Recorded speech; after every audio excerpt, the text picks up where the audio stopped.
Greetings. Welcome to Film Gazers, a podcast focusing on the science fiction, horror, and fantasy trinity in the 20th century entertainment. I'm Steph. You got lost it there at the end. I'm Steph. I'm Jess. We're cousins / besties. Join us as we reminisce, discuss, and review films from our childhood. No, I sound like there's gold in them hills. That's my Southern, okay? Your Southern is prospector. I'm a Southern prospector, and I talk a little bit like a granny.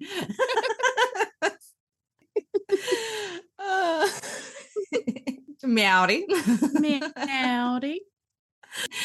Hello, everyone. This is the last episode for SOGO Summer, Southern Gothic Summer, if you couldn't tell already. If you didn't know.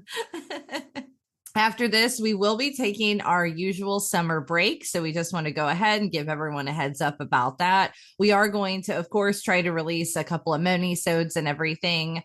So we're just not completely in the dark for the entire month. And then we'll be back in July. In one of the mini-sodes, we will announce the specifics, but we'll go ahead and give you a little teaser of the theme for July. And that will be Big Blue Wet Thing. Yes. So kind of anything ocean related. So we can really it could be cover a wide variety of genres. Deep and wide. Deep and wide. And wet. Ew.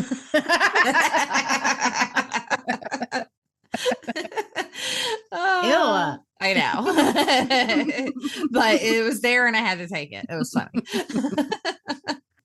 So what you've been watching, what you've been doing? So I didn't officially cut off Netflix, but you can skip a month. Oh. So I skipped a month. And as soon as it activated, I was like, no. I was sad. Do you regret the decision immediately? I did, but it's been fine because it's already been a month almost anyway.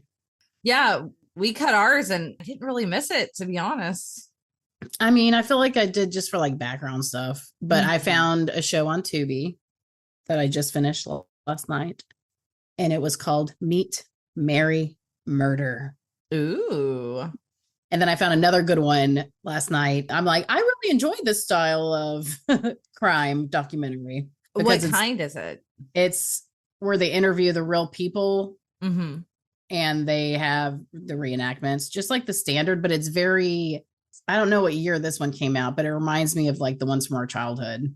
Yeah, it's a little more like unsolved mysteries. Exactly. Yeah, nice. Very unsolved mysteries vibe. Nice.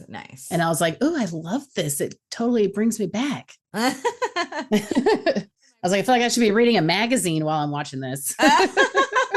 That's awesome. I do have Tubi, so. And then I've still been reading ACOTAR. ACOTAR. How far are you enjoying now? It. Let's see. She has into the forest and caught that. It's not a banshee, but whatever that thing was, to get it to answer her questions. Oh, the cereal. Yes. Cereal. The sorrel. That, and then something else, because I was reading it when I was in bed the other night, so got a little sleepy. I kind of forgot where I left off. But yeah, I'm enjoying it. Nice. I'm gonna have to wait until you just finish it because I don't want to spoil anything, and I can't remember. It's been a little while now to where, it's been a little while to where I'm like, I can't remember some things that if they became before or after certain parts. So I was like, one of these coming up days off, I'll probably like really plow through it. Nice. The other day though, all I wanted to do when I got home from work, I was like, I just want to sit down and read my book. Nice. And then as soon as I sat down, Gabriel was like, needed me for something, and then somebody else needed me, and then like the cats did something, and I was like, motherfucker.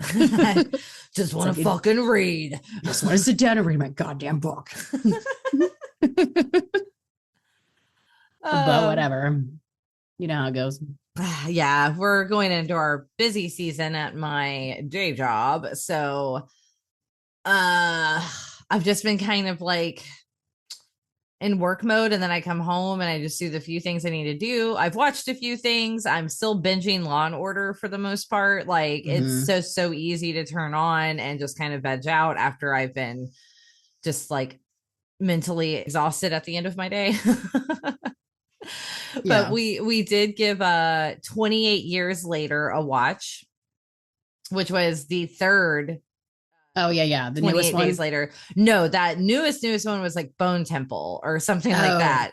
But we didn't watch this one yet. So yeah, so we watched this one, and Ralph finds, however you want to say it. I can't remember. Fiennes. Fiends. Fiends. Um Fiends. his character, it was so different from the other two films. I would say I consider it camp, like Hmm. to an extent. I don't know if anyone else feels that way. I haven't read any reviews yet of it, but to me, it gave a little camp, which I didn't hate actually, because like I said, it kind of veered off a little bit in the style of the first two. I didn't hate it, but I don't know if I would watch it again. Yeah. Like it was fine for a one-time watch. Yeah, it was fine. Like, it's interesting of the idea of the 28 years later, like basically they've still been quarantined this whole time, like the Ugh. island. Yeah. So this, and you're seeing this one community that lives on an island that basically seems like they've been able to protect themselves because the only way to walk there is during low tide. And so the high tide is protecting them a lot of the time. And then of course they've like quarantined it off. So it's kind of about this community and this kid and a little bit with that in the beginning, and it goes from there. So like I said, yeah, it was just different. Not quite what I was expecting. Yeah. And then we randomly watched Big Mama's House. How did it hold up? uh I'm gonna say no. It I'm gonna didn't. no, it was like an odd flashback into that era. You know what I mean? Like Hmm. where I'm like, I can't, it's so funny to remember the chokehold that like Martin Lawrence had on me. Like in the late 90s and early 2000s with like Yeah, because you his loved him so silly much. kind of, yeah, I just love Martin Lawrence. Like I just think Yeah. he's really funny. Yeah. And then watching the movie, because I remember like I have vivid memories of watching Big Mama's House. Like I was probably middle school when it came out, so I feel like it's the appropriate age for this movie a little bit. Hmm. It's very like um, 13-year-old I don't, humor. yeah, like it was bad, but I still enjoyed it. Hmm. Like I would give it 2.5 stars. Again, it was just the women in drag, like Eddie Murphy with the Nutty Professor stuff, like, and those side characters he would do, Hilarious. and the Norbit, and then even Mike Myers doing like the character, like everyone like during that time had like, oh, this like fat suit character that they were gonna do. Like just that it's really also the chokehold that the fat suit had on Yes. comedy movies during that time as well. That That just equals funny. yeah, like they're like, oh, like, and some of it is just not funny, but you're like, it's so ridiculous. Well, and that was how fat culture was in the 90s. Like people don't understand how bad it was. I know, because on the other side, I also watched Devil Wears Prada. And Hmm. so, just, and then everyone calling her fat the entire time when she's supposed to be a size 6, and Right. it's just like, which that was kind of supposed to be part of the joke in the movie, but also it wasn't, because I mean, that was kind of how it was. And That's exactly how it was. I also want to point out that there is a scene in Big Mama's House, because Paul Giamatti is in this movie. Like, you're like, Paul Giamatti, what are you doing here? He was also in like a little kids movie too, though. Yeah, he has a wide body of work. But Yeah. there's a scene where I guess they're getting the fat suit ready to be Big Mama. And it's like supposed to be him getting, oh my gosh, what is the word I'm blanking out? The mold, like the mold of the legs or something. And Hmm. he's just rubbing what looks like chocolate pudding, because I guess they're supposed to be making it of course, to like be her skin tone. But this is one not any like actual skin tone. It literally looks like he's rubbing chocolate pudding on these things. On his legs or No, what? well, on what's supposed to be the mold. Like, I guess he's supposed to be creating the mold or whatever, but it just looks like he's rubbing. Like, it doesn't look the consistency of anything that's gonna like become a mold in any way. How that works. Yeah, that's not how that works. It was such an odd scene. But those were like our Friday night watches on the past couple. And I did want to point out that it occurred to me when I was like on my way home last night, and it was a Friday night, and got off of work and I had to fight through bridge traffic. And I was like, you know what? It's going to be a pizza night, because I had forgot to buy the chicken I had needed, and I didn't feel like stopping by the grocery store. And on Friday nights, I usually try to make it a pizza night anyway. You know me, I love my pizza. We do that here every Friday night. I know. And it almost feels like kind of at this point, kind of sacred to me. Like it's something that's like, you know, a movie and a pizza. And there's just something so special about it that I was like, I'm going to talk about this on the podcast. I mean, we've been doing that since I was a kid. Exactly. That's exactly what I was thinking. I was like, when I was a kid, it was just a Red Baron, which sometimes I'll buy. Red Baron is a damn good frozen pizza. It is a good frozen pizza. That's exactly where I was going with this, was this whole thing where I was like, pizza night is sacred, and pizza movie nights, and Red Baron cheese pizza is just one of the, it's like, it almost completes the ritual for me. And sometimes I sprinkle just a little bit more cheese on top. Oh, absolutely. And then like cover it in Parmesan and some red pepper flakes. Exactly. And that takes me straight back to Mama Rose's. Yes. But yeah, so I just thought I'd share about the sacredness of pizza Friday nights. With a movie and some popcorn later, it's like just perfection. So I figure this might be fun. If anyone jumps on our Instagram, tell us what your like favorite pizza movie combo would be. Do you like the Red Baron? Are you a DiGiorno? Are you like, no, I'm only going to order pizza? So, and what kind of movie? What's the best combo? Let us know. Let us know. My favorite pizza is Hungry Howie's. I love Hungry Howie's, but Andrew does not like it. So, well, I only get it when I hang out with you, when you're like, you want to order a pizza? And I'm like, hell yeah, because I know it's going to be Hungry Howie's. It's going to be good. No, we do Pizza Hut a lot in town. I like Pizza Hut, but it kind of makes me sick because it's kind of greasy. Yeah, it can be. I'm big on we do a lot of mushroom and like cheese. And then, you know, it's not that bad. Anyways. I haven't eaten yet today, so I'm like, oh man, pizza sounds good. I know, I'm starting to get hungry too. All right, in this episode, we watched 1997's Midnight in the Garden of Good and Evil. Just want to point out, same year as Eve's Bayou. So 1997 was also a SOGO summer. Just going to point that out. It was. Yeah. That's really cool. Happen to have, chose two of the theme movies from the same year. Yeah. That's interesting. So it was directed by Clint Eastwood, which I had completely forgot about. The screenplay was by John Lee Hancock.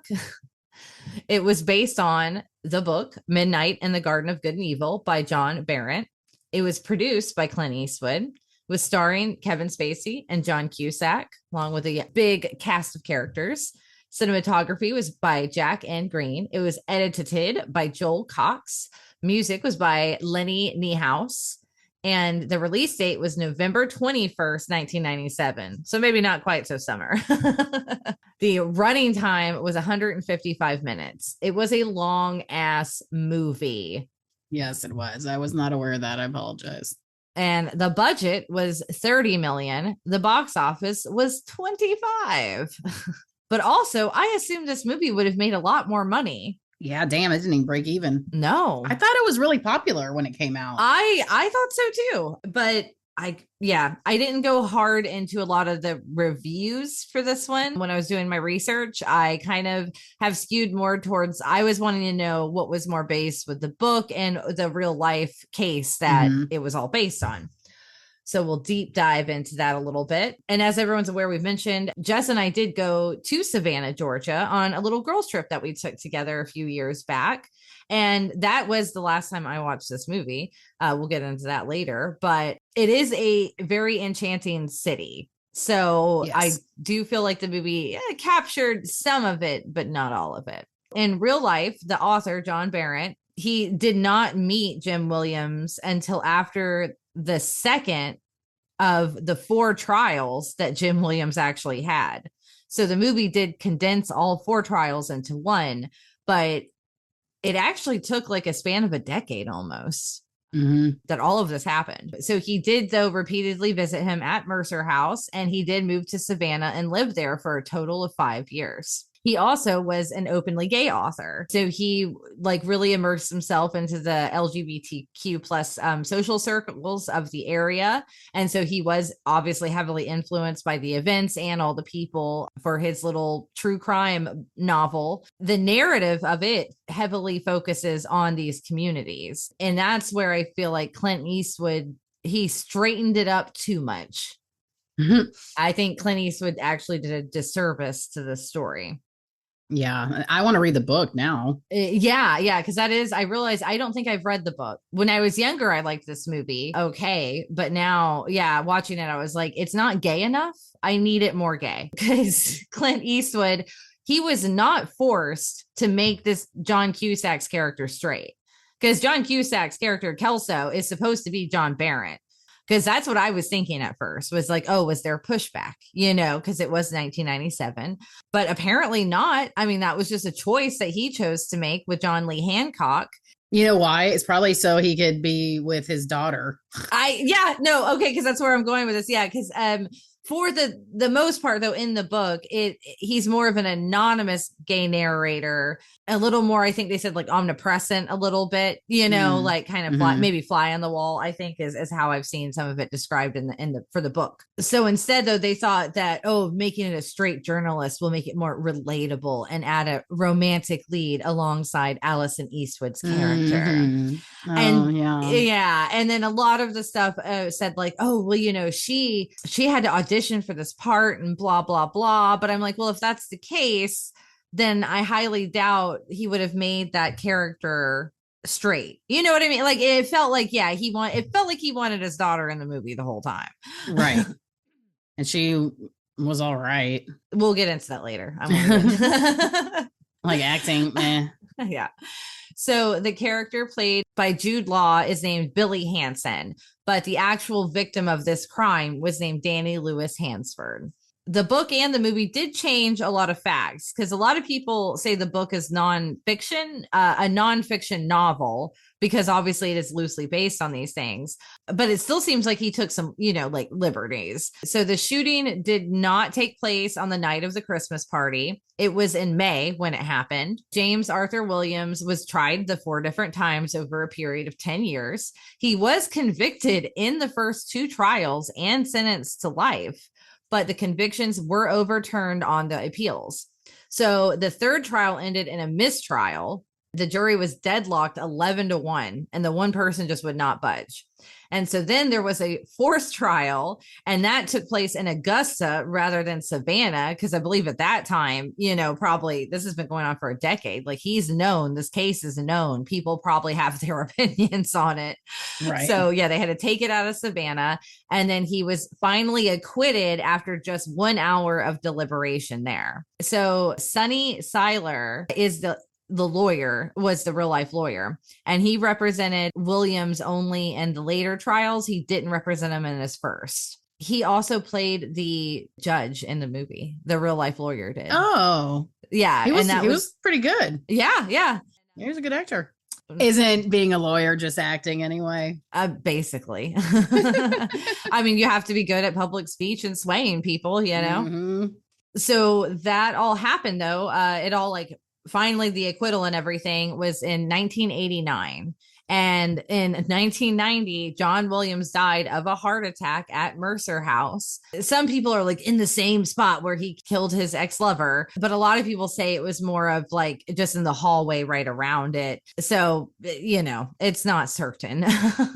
Still, Interesting. A lot of people do think, yeah, it's, kind of a very like a comeuppance of sorts. And then one thing I was very interested in about the trial itself, and they kind of went hard because the bagged hands, that whole situation, that really was something that I think went into effect in the third trial. I don't know if that was what specifically caused the mistrial, because like I said, that was deadlock, but I don't know if that's why that person wasn't budging. But that did happen, the bagged hand kind of situation. But I was more interested in if Danny's gun actually jammed. Right. Like that's what I think needs to be answered. And I could not find it clearly. So obviously there was no certainty, because I think that what makes or breaks whether he was acting in self-defense. Because according even to this book and story, I mean, this is pretty much what Jim Williams said happened, that he was going to shoot him, and he already had set the gun off a couple of times and the gun jammed, and that, he shot him then. Because I'm like, if someone were shooting at me and then their gun jams, I'm gonna shoot them still. Like, exactly. Like you tried to kill me. Yeah. But then also, like I said, it doesn't explain though some of the trajectory of, I guess, some of the bullets that were supposedly fired, by the Luger first before the jamming. And then also the fact of where Billy was shot at certain times. Like, well, if you already shot him once, you didn't need to shoot him again, Yeah. So yeah, but maybe then he was like, well, fuck you. Bang, bang. Yeah. Because I do the same thing. Yeah. Motherfucker, try to kill me, will you? I'd shoot him like 8 times. So funny you said that, because I guess because I watched this movie, there was this video like on Reels or I don't know, TikTok or something, where it was two like Southern trial lawyers talking about murder convictions in the South. And they were saying like, well, there was 2 types. Like, one, can you prove that the deceased harmed any kind of women or children or vulnerable people? Because then you can usually get to the next thing where he says, and then they're like, well, did the son of a bitch deserve it? And I was like, oh, damn. And I'm like, that kind of is how it is down here. Yes, he deserved to die. And I hope he burns in hell. So I see, you see that as like a common theme almost throughout a lot of like Southern trial films. Justice oriented. Yeah. So apparently that is a hot topic though of debate regarding this whole trial and everything, of if people thought it was justified or not. So as I mentioned, Sunny Seller or Seiler, I'm not quite sure of the pronunciation, played the judge. And then Lady Chablis also played herself. So she is an actual woman and performer that was in Savannah and from the story. And then she played herself in the movie, and she is an icon to me. And I know, she was my favorite. What makes this film. So yeah, all the characters based on pretty much all real Savannahans. Joe Odom was also a real person, the piano bar. He was an ex-lawyer who opened the piano bar with the real life Mandy, Nancy Hillis, but they were never romantically involved. I believe Odom was also gay. He sadly passed away of AIDS in 1991. But again, the author, who was also gay, obviously did not have a real life relationship with Mandy either. So it sounds like, this woman did play a role in the story a lot. And that's why Clint Eastwood and Hancock were like, okay, let's make her a love interest, but instead of a friend. Yeah. And I just felt it was so unnecessary. Yeah. Well, then they had their little family of 3 at the end. Oh. Now, the one character of Luther Driggers, the guy with all the flies or whatever, and he's gonna the water supply. Now, that is pretty much bogus. It was based on an actual man named Mo Fetzer, who was a chemist employed by the federal government. And he was not eccentric at all. He was pretty much pissed and died hating how they made his character. Was it like that in the book too, or just in the movie? I believe so. Yeah, because he said he was poorly portrayed in the book, was the facts when I was looking up this too. He obviously never had a bottle of poison.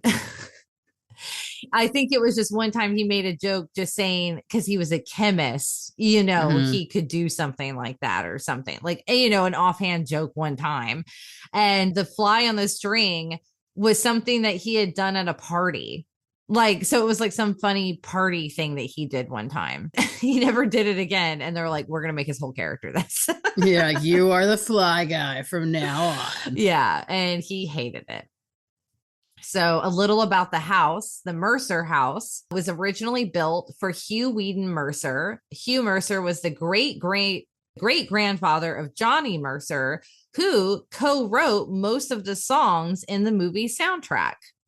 Oh, interesting. So, I thought that was neat. Since they wanted to actually use the Mercer house, it was owned by Jim Williams and had went on to his sister, Dorothy Kingery. So Clint Eastwood asked, but she was very worried about because they were really antiques. Like, you know, this man really was like this. This was like his part of his job and stuff. So she was very worried. So they made replicas of everything in the house.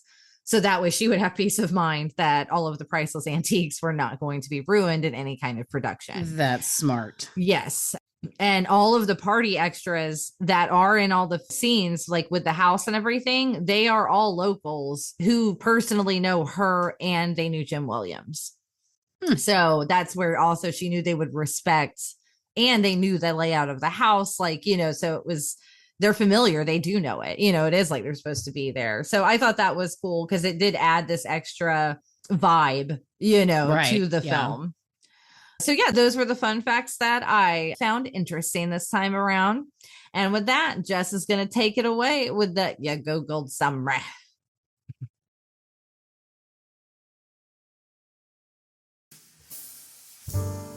What do you get when a murder mystery, a southern gossip column, and a haunted house tour all get drunk together in Savannah?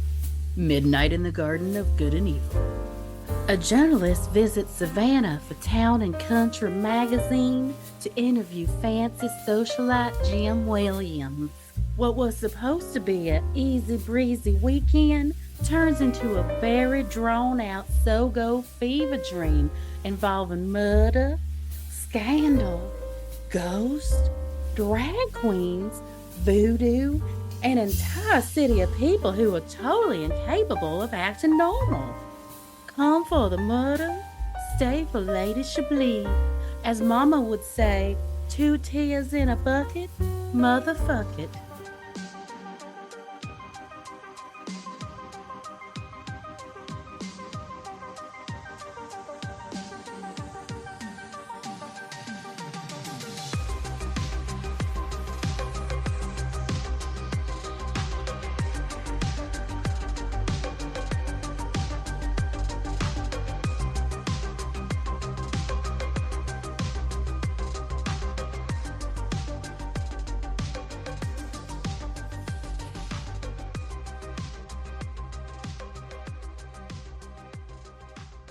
Perfection. Oh, thank you.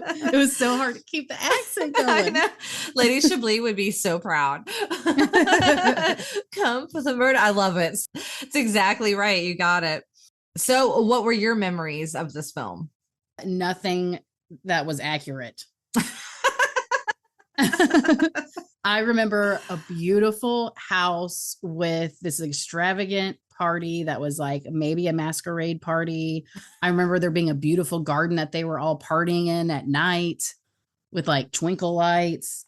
And I'm like, none of that was, if that was in the movie during the Christmas party, it was so quick that it was not even memorable. I know. Or it sounds like you're like almost talking about the Great Gatsby or something. maybe I got them confused, but I don't know. Cause that was literally, I had no idea about I thought maybe there was a murder, but I thought it happened at like the end of the movie and everybody's like, oh, who done it inside the beautiful house?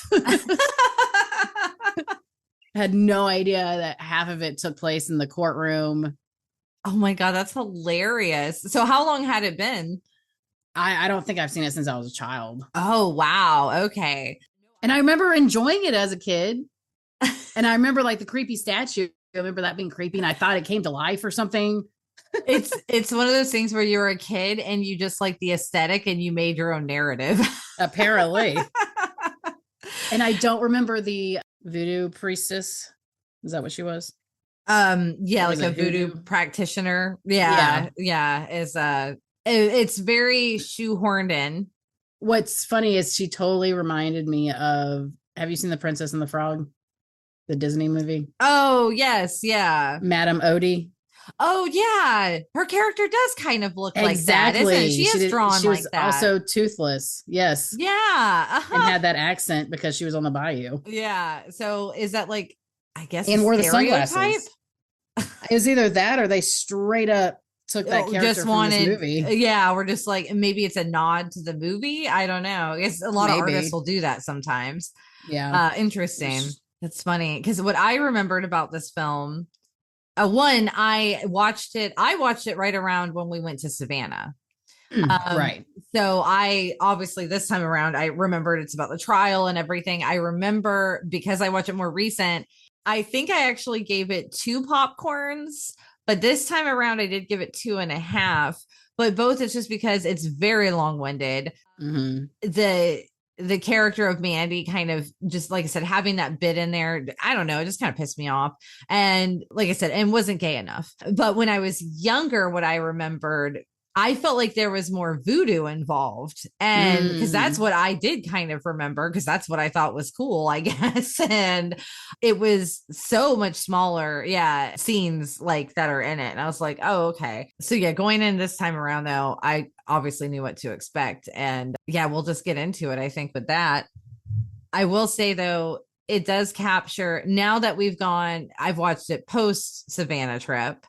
It does capture a lot of good scenes, especially in the beginning of like the marsh areas. Like that's kind of where we stayed at almost. Like, Yeah. so it was very cool to see all of that. The squares, the Forsyth Park where we had That's brunch. Like, exactly. That was in my notes. I was like, oh my God, Forsyth Park. We had yeah, brunch there. it We was took where pictures right there. I know, like, oh, we've been there. Mm-hmm. So it was nice to just see it and then kind of knowing those spots and then thinking back of like walking around the city and how nice it is, such a nice walkable like downtown area. And even further down in the other neighborhoods, like if you get in the good parking, it's just so walkable, which as a Floridian, it's almost impossible in a lot of Florida towns. Like our Mm-hmm. our towns aren't really built that way. Not where we live. It's I like rural. Yeah, yeah, and then they threw in a bunch of highways and sidewalks that end nowhere, and Yeah. Yeah, and I love Savannah. I was like, I could live here. It is beautiful. it is very beautiful. The people were nice. Yeah, they genuinely were. It wasn't as like eccentric like as like this movie was, I feel like, trying to make it Maybe that be. was new to people in the 90s, that people were Maybe open-minded there. it does have the Savannah College of Art and Design. So I think it Yeah, just has true. more creatives. So maybe that's where people are like, oh, it's so eccentric, because there's just a lot of artists that probably Hmm. live there. I also enjoyed that they do include like the Georgia Bulldog like art and like icons everywhere and kind of and apparently he did have that bulldog too. Like he really did. Oh, Yeah, like funny. it the one in the film I think was another one he had. It wasn't the one who was the mascot at one time, but I think like one of them that he had, it really was during that era. That's cool. Yeah. And if you're in the South, you know how important football, SEC, all that stuff is. So I was like, it's good they included that. I feel like you have to if you're making this kind of movie. Hmm. We get an introduction to what I call is sleazy Spacey. Because that is one thing with all the allegations and things that had come out and kind of the route Kevin Spacey took, it kind of makes sense now to me. And all these years when I go back and if I watch a movie that he was in and I'm like, oh, he He's was just playing just himself. himself. Yeah, exactly. I'm like, that makes sense why we all thought he was a good actor, but he wasn't. He was just himself. The way he was playing his character in this, I was like surprised that John fell for it and thought he was innocent the whole time. I was as well. And a fun fact I wanted to throw in when we got to talking about Spacey's character was apparently when he was preparing for the role, he listened to a lot of like recorded interviews and stuff that had John Williams. But Mm. he listened to more of the later ones, and that was in which John Williams was actually like apparently medicated. So the Hmm. accent that Spacey is doing, a lot of people were like, it doesn't actually sound like Williams, like how Williams truly talked when he basically wasn't like super fucked up on some kind Right. of like, I don't know if it was psychiatric medication or value, like something like that. So it was a lot slower, I guess, than how he actually talk. actually, yeah, would speak. So I thought that was interesting because that's pretty much how Spacey created this character, was basically around a drugged up Jim Williams. I wonder why. Again, that was the a lot of the interviews and footage he has was when Jim Williams was on medications, and so Oh, that's, yeah, okay. and I that's thought what he he just had listed. chose that one. Like, I'm gonna go for the medicated Jim No, Williams. that's just what he had heard, and he didn't know that, I guess, until the people, Okay. who knew him did. But at that point, I think they were already filming, so He's like, well, fuck it. This is the yeah, accident. because again, a lot of all these actors in the film like knew Jim Williams, so they're like, oh, Mm. not quite him. So the whole setup is John Cusack's character is supposed to have been a author. He wrote a book and then he just does freelance writing, and he's hired by Town and Country magazine to cover what is supposed to be this big party that Jim Williams throws. His And big this Christmas is, party. yeah, and this is where I said, watching with a more critical lens, everything starts chipping away. Because one, I'm like, it's supposed to be this extravagant Christmas party, and they don't show it being extravagant in any way to me, other than, yeah, in his big fancy house, and yeah, they're dressed up, but it seemed boring. Yeah. Like, whatever, I don't know. There was no entertainment. There was no entertainment. Like, yeah, it's supposed to be like, and again, this is why I was like, not gay enough. So yeah, that's the setup they have, though, is, yeah, he's hired to do this Christmas party, and then only to discover that Jim Williams specifically has denied Town and Country coverage of this party for like years, and then he finally decides to let them, but only if John Cusack is writing the article, Because he has his book. because he's actually read his book. But this is where this go around, like, if you haven't seen this movie, this review is not going to be like a play by play to explain it. So you'll have to have watched it, or at least know what's going on, because I'm going to jump around a little bit on this one. Because it's 3 hours long. Yeah. My whole thing was just for the movie, like, I am not speculating on the real case. Like, this is just in movie universe. It would be interesting, because I don't know if any of that actually happened in the book. That was one thing I didn't see, if that specified if that really happened and that was Jim Williams' motivation, or if was he just happened to be covering this, in real IRL. But in the movie, did Jim Williams specifically want this author, and then did he anticipate that he was going to murder Billy like that night? Like, Did he know he's going to kill Billy? yeah, or did he even plan to do it? That's what I was mean? wondering. Like, why? Why did you want him there? Because otherwise it just seems very like serendipitous, right? Like, oh, you happen to have this author that you enjoyed coming to cover this party that you've never let them cover, like, and then you just happen to murder your lover that night, like. And he happened to like have a fight in front of, but that could have been any journalist though. Yeah, like, true. Why would you think that specific one would be like, oh, and it would make more sense if he was gay instead of straight. And then he was like, oh, I like him. I want him to come. And like, maybe he was trying to seduce him or something, Ooh, right. I know. Like, could have added more layers. Yeah, exactly.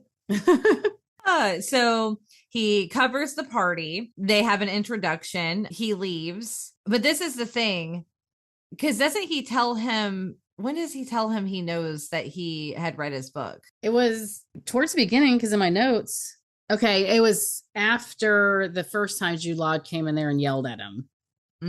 Okay. Came and yelled at him. And then it was like, I think after the party, then he gave him a brandy. And that's when he told him that, because I wrote in my notes, I don't understand why he didn't want to stay for a brandy after he told him that he requested him to come out there. Exactly. I feel like that's when you should stay for a brandy. That was okay, because that's what I was trying to find in my notes, because I thought the same thing. I was like, so like, this guy just tells you like he actually knows your work, and you even make a joke about how little, like, not many people read it, and then he basically is, yeah, kind of putting himself out there, like, oh, I want to talk to you, like, have a conversation. Yeah, so tell me your life story. Yeah, tell me your life story. Like, let's chat, like, oh, you're a cool author, and I'm an extravagant, like, fabulous, like, gay man in Savannah, Georgia in the 90s. Like, come on. Mm-hmm.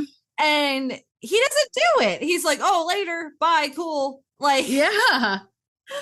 where it kind of pissed me off. I'm like, that's why I was like, what? That's like, the one time you should stay for a like, brandy. You rude ass Yankee. Exactly. Like, yeah, I thought it was so rude. You know what? If he would have stayed for a brandy, he might not have killed the other guy. Exactly. That's what I'm saying. Like, I kind of feel like I'm like, you could have prevented this murder. It was your fault. It was your fault. John Kelso? Is that his name? Yeah, I think John that, Kelso? yeah, Oh, yeah. The real author's name's Brant, but yeah, no. Right. Again, movie. So yeah, and during this time is when he had like, yeah, he goes back to where he was staying. Ooh, he has to put on noisy city sounds for him to be able to sleep because he's so urban. Yeah, so stupid. But then the one time there actually are sirens, it wakes his ass up. Right. And then the lady Mandy just like beats on his door getting for ice, but it's supposed to be like pretty late. So I'm like, that's rude. I would have been like, get the fuck out of my house. Oh, that's right. She came in there for ice. Yes, yeah. I was like, how rude. And she was like, thanks for, or he said, thanks for inviting me. I was like, did she? I think she just kind of just like stormed into your house and took your shit, and then you followed her. And then that's when he kind of gets a little slice of the other action in town, like the other side of the parties that, you know, maybe aren't quite as extravagant and everything. So yeah, we meet the love interest, Mandy, and we meet, well, I don't even remember his name now, but the piano barman, Joe. Joe, yeah. And he was very like involved in the first half, and then you never saw him again. Yeah, because then, like I said, it's almost like in the beginning they're implying that they're together. And then she makes it clear that, oh, we're just like creative partners, you know, like they work together and they make music together and stuff, but they're not romantic. But they don't imply that Joe is gay either in this. Right. And that would have made more sense. So, yeah, exactly. That's why I said it was like they were okay with breaching the topic for just the main character of Jim Williams. But that was it. It was like, oh, and then obviously Lady Chablis is part of the community as well. And that's it. And I just felt like that was a fucking cop out. I felt like Clint Eastwood is a big fucking cop out. Like he got just so like, you know, old man yells at sky later that it's old man yells at sky. It's hard for me to not view him like that now and like his entire body of work. I mean, hasn't he always kind of been the same in every movie too? Yeah, basically. Gruff old man. Now, I will say that Jude Law's accent was a crime against humanity. Is he British in real life? Yes, I believe he is. And I mean, he was so fucking young. It was so funny to see him that young. So young. I mean, very handsome, pretty boy. Like you can tell in this, like why he became who he was in Hollywood. But that accent was horrible to watch, honestly. I mean, the acting wasn't great either. No, it wasn't. He's like, my mom never liked me because it looks like my dad. I'm gonna push over your clock. I love how the voodoo lady was like, bitch, you ain't got no hard life. You ain't got no kids. You ain't got to work no 2 jobs. You don't even work full time. I know. And I am curious as to how much of the real life victim, you know, like and how did his family feel about this? I didn't get that far with notes because again, this is the movie, we're not covering the actual case. What did I put? Gone with the Wind on Mescaline. That was one of the quotes that I did like when he was describing Savannah and the people in it. That's funny. So basically, yeah, he's had this one night that was like, I think pre-party, and he was meeting Jim and everything. And then they had the actual party. And that's when I'm like, this is kind of boring. And that's when he dips out and everything of, I'm like, oh, cool. You read my book. No, I don't want to talk to you about my life. Bye. Right. Yeah. And he awakens to discovering that there has been a murder at the Mercer house, and he just traipses right through it. He's like, I'm allowed to be here. Which I'm glad that they do reference back to during the trial to be like, look at this, like the crime scene. You did not have it closed. He's like 7 or 8 people and a pussycat. Now, one thing I'll say that I still this time around, like I said, I gave it, I think, 2 popcorns last time, but I gave it 2.5 this time for Lady Chablis performance. And that lawyer's I performance, enjoyed man. the lawyer's performance was so well done. And I think he just really captured like that specific type of man that Mm-hmm. you see down to these parts. Yes. And he was such a good lawyer, man. At I know. first, I was like, this guy's a piece of shit. He's just going off doing, he's like, I'm going on vacation, bye. And Yeah. then, No, he and then it knows what comes he's to his doing. performance. I was like, damn.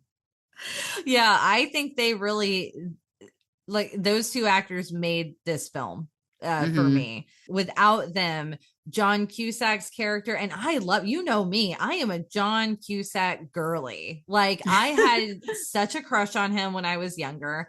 I love a lot of his 80s like teen rom-com things. Like I love his weird little characters that he would do that are kind of quirky and everything, but Yeah. this one just did not do it for me. And I find his character kind of boring and underwhelming. So, and like I said, even Kevin Spacey's character, you know, he seems like a snake oil salesman. Like he comes across as Mm-hmm. kind of sleazy to me. So it's kind of hard with those characters. They don't make you root for them necessarily. I definitely rooted for him more than John Cusack, though. Yeah. I feel like there was nothing to root for John Cusack. Well, because like I hated so much the look of disappointment in his face, John Cusack. Uh-huh. I was like, you were like, you can't judge him. Like you weren't there. You saw that he was like if he said he's either way, he still had a gun. Yeah. Like that's not up to you to say anything. Like, oh, I'm so disappointed I can't be your friend anymore. I know. And when he's giving him the house tour, he even shows him like some of the firearms he has. And he even says, like, yeah, they're loaded. Be careful. We've had burglaries or burglar. We've had theft.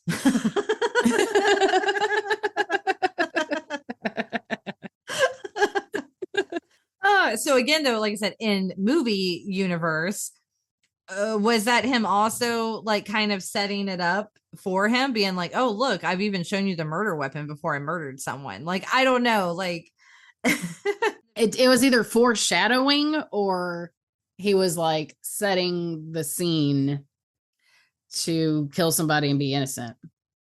yes, exactly. Like how much of that, yeah, was supposed to be almost Staged. like staged or planned. Yeah, even for John Cusack's like entertainment and judgment, you know. Oh, he judge. You judge. Then they also, like I said, they introduced Lady Chablis because she had lived with Billy for a while, like was a roommate kind of, well, her roommate's boyfriend. So he was like at their house a lot and everything. And she even comments though as to the, I guess, aggressive behavior that Billy does like have, and you know, apparently did affect her roommate, you know, and everything. So doesn't really seem like she's in his corner, and she just loved John Cusack's character. Because he's from New York, I think. Yeah. And when they go to the cotillion, yes. So this is one of my personal favorite scenes. And she shows up there just being her badass self and just not giving a fuck, you know. Yes. And that one actress that is supposed to be the wife, the more, you know, like frumpy cotillion wife or whatever that John Cusack sits next to. Yeah. And like the look of like her mouth like being open and in shock like during all these moments, but the lady did it so well.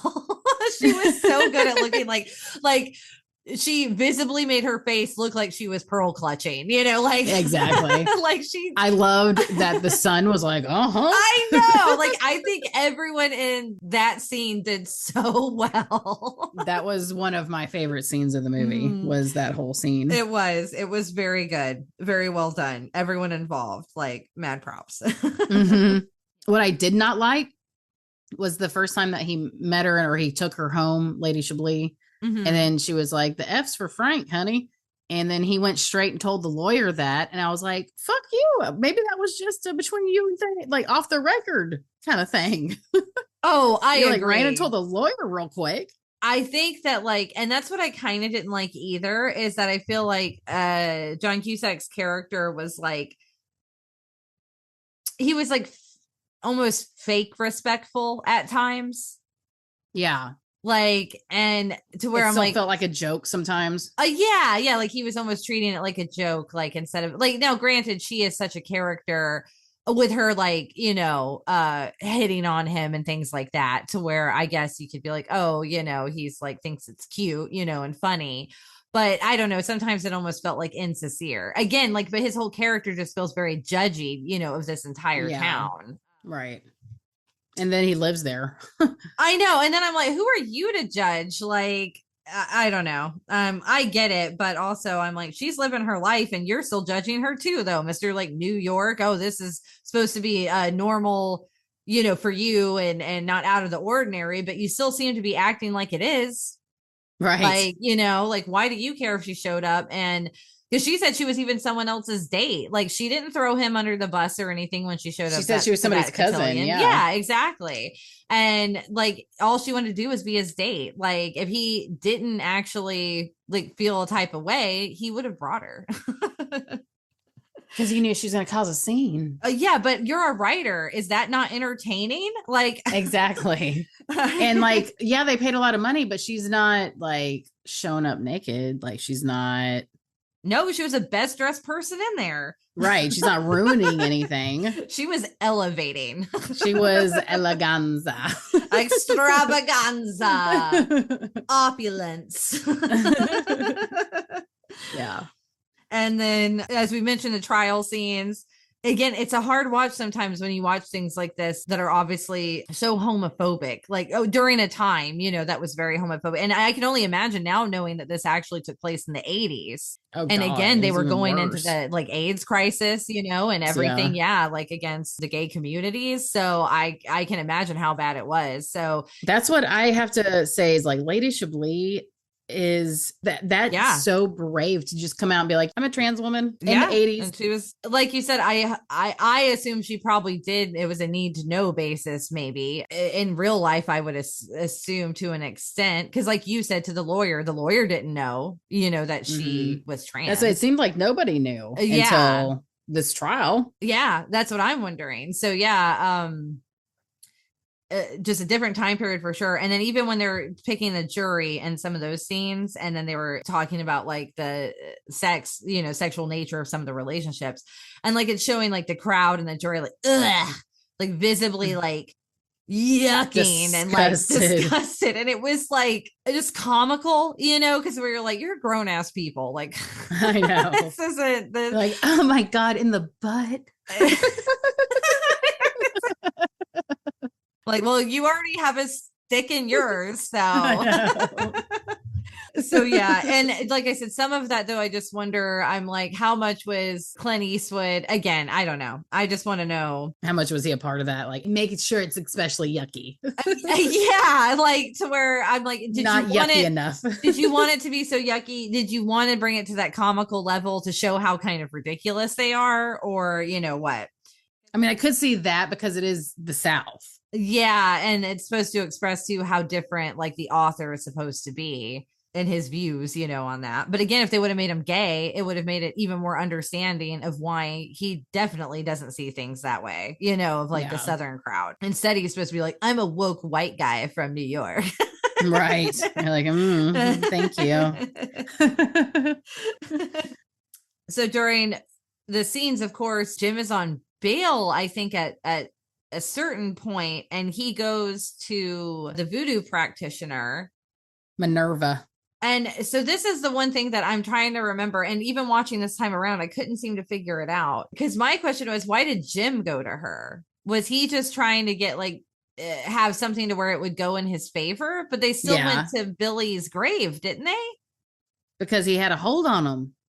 Oh, so he was trying to break the hold. Yeah. That Billy was having on him. That Billy was having on him. Okay. Having on him. Okay. And then, of course, they go back after because he still got a hold of him. Well, no, that's the thing. He goes with just the voodoo practitioner. It wasn't Jim that went with her. No, I know. But she said he still had a hold on him, though. But this was of her own accord. She did this. I think it's because she said justice still wasn't served, but I'm assuming she meant for Billy is what I'm assuming. Yeah, that's what I thought she meant too, because she's like, let go of him. And then he's like, no. And then, so then she goes and does something else to basically be like, okay, well, we'll do this and you'll get the justice that you deserve. So I guess she was helping Billy, or like, is she supposed to be more of on neither side? You know, she's more of just taking the side of maybe justice against both of them. You know what I mean? Like, yeah, that was the one thing they don't make clear, and it kind of convolutes it to where it's almost like, oh, we're just in the South. We have to add voodoo in it to really make it a Southern Gothic movie, I guess. Like, I don't know. So, that's kind of what it felt like. Yeah, I feel like it wasn't as well done as like how it happens in Eve's Bayou. Mm-hmm. It was just so much. They just shoved so much in there. Yeah. Yeah, it gets a lot. So eventually the trial ends in this one and he's acquitted. This is all supposed to happen in the span of just a couple of months as opposed to like the 9 years it actually happened. Right. And he visits Jim one last time.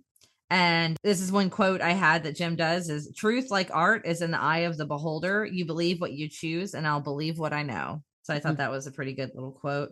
Mm-hmm. And then he has a heart attack later and he sees Jude Law on the carpet beside him. And I was like, oh my God, he looks almost angelic. Yeah. I know, with those eyes, man. Yeah, they're very piercing. And then they end it with a funeral. And basically that he'll be staying to write this book, I guess. And he's moving in with this girl. And I think like, oh, they're moving in together? I thought he got his own place. oh, maybe he did. I don't know. Maybe I just assumed because I felt like they were just jumping into things. Because like I think it was like it's Lady Chablis who says, you know, oh, I love you, boy, but you know I ain't the only one, implying that, you know, she knows that Mandy like really likes him or whatever. Mm-hmm. But I'm like, you've known this guy for like a week, right? Like if we're going by the film, you know. Maybe she meant Savannah in general, like the people of Savannah. That's true. That I could understand more. It's just they immediately show him with the girl, and then I'm like, oh, he ends up with the girl. I don't know. Yeah. I felt like, and then they all walk hand in hand down the street. Yes, and he could have tightened the ship up, is all I'm saying. Yeah, it did not need to be 3 hours long. No, it did not need to be 3 hours long. I enjoyed the trial. Like I said, this time around, I enjoyed the trial scenes probably the most, and they could have cooled it on a little bit of the stuff in the beginning. Maybe, like I said, I feel like the Joe Odom and Mandy stuff was just not even necessary. Mm-hmm. I feel like if you would cut that part out, kept Lady Chablis storyline, because like, you know, said she was kind of part of knowing who the victim was, and you know what I mean? Like he needed to be interviewing her. Same thing with the lawyer, of course. Sure, if you wanted to have one of the townsfolk on the jury, you know, like, yeah, to be able to have more of some of those characters. But other than that, I feel like it was excessive in certain parts for sure, and bloated. The excessive parts to me were the courtroom scenes. I was like, I wish it had more scenery, more parties, more the drag shows, like more of, and then the murder at the end. Yeah. And then you're like, oh shit. Yeah. No, I like a good courtroom drama thriller. When he talked about Perry Mason, I'm like, hallelujah. Yeah, that was good. I was like, man, he's so good. But I mean, that was he was the best part of the movie was like his performance. Mm-hmm. But I just felt like what a waste of Savannah being in this courtroom for so long. I could give you that. Yeah. It again, especially in the beginning, I wish they would have tightened up like I said, get rid of all that other bullshit and have him exploring the city more for even the research of his book and interviewing these people. The cast of characters that were eccentric, not focus on fucking Joe Piano and whatever her name was. Yeah. I agree with you. Yeah, I think this would have made it a little more interesting and even a little more of the Gothic element, you know. Exactly. It does lack that. Like, again, I feel like after watching it, I can see why it's still kind of called Southern Gothic, but I don't think it's genuine or true because of everything else that he kind of crammed in there that I just didn't enjoy. Yeah. But it does make me want to read the book now. I will look that up. Mm-hmm. Yeah, I have that on a TBR list. Mm-hmm. So, will you watch it again? Never. Never? No, probably not. You're like, this is enough. But I think I will look up the aesthetic. Yeah. I could live in the aesthetic for sure. I was like, I'm going to look up that house. I want to look up. I will watch it again probably in another 10 or 15 years Yeah, because yeah, maybe then, because I'll forget about it. again, Lady Chablis performance is enough to make me go back to it. Like, That's you know. true. I did look her up last night. Mhm. Yeah, I saw she had passed. Yeah, It was 2016. yes, yeah. I was like, oh. And she wasn't even that old. She was like 59. Oh, dang. Yeah, she was young. Yeah. But So, it was her lungs. She had pneumonia. oh, She well, smoked a lot. So, rest in peace, Lady Chablis. hmm, You were the gem of this film. So yeah. overall, yeah, like I said, this time around, I'm giving it 2.5 popcorns because I enjoyed her performance enough in The Lawyer, and some of the shots were still good enough of the city for me to reminisce a little bit of our trip. And then that's where I'm going to leave it at, though. 2.5. I also gave it 2.5 popcorns Nice. because of the scenery. And like I said, Lady Chablis, not John Cusack. That Not is for John sure. Cusack. I know. He Not did John look Cusack. handsome in this movie, though. I liked his hair, Yeah, he was handsome in it. but that's all I can say for him. Yeah, but character was a little bland. Yeah, his character was bland. Well, that was Midnight in the Garden of Good and Evil. And remember, everybody, we are taking the month of June off a full episode to take our little summer break, but stay tuned for some mini-sodes that try to pump out there. Get him pumped out. Pump you you up. July will be the theme of Big Blue Wet Thing. So that could be anything ocean related. Stay tuned to find out our picks for that. And give us your picks for that. Yeah. If you have some recommendations, because we're going to have some time in between, guys. So if you're wanting to hear an opinion or review that we got on some random ocean theme movie, let us know. We know you value our opinions so much. Very much. And remember, as always, you can find us at Film Gazers on the social medias. Also, remember in show notes and on our link tree, you can find where you can buy us a popcorn, and those funds can go in and help us out. Maybe buy a Red Baron pizza for us one night. Yes. Buy us a Red Baron for pizza Friday nights. Possibly cover a month of Zoom or of, our hosting, anything like that. Anything helps, as well as reviews. If you enjoy this, please give us a review on Apple. Podcasts would be preferable, as that kind of helps you get seen a little more. That would be incredibly awesome if you could do that. So have a good summer break, everybody. It's time for us to hit the dusted trail. Until next time. Later, taters. We did it. And we did it.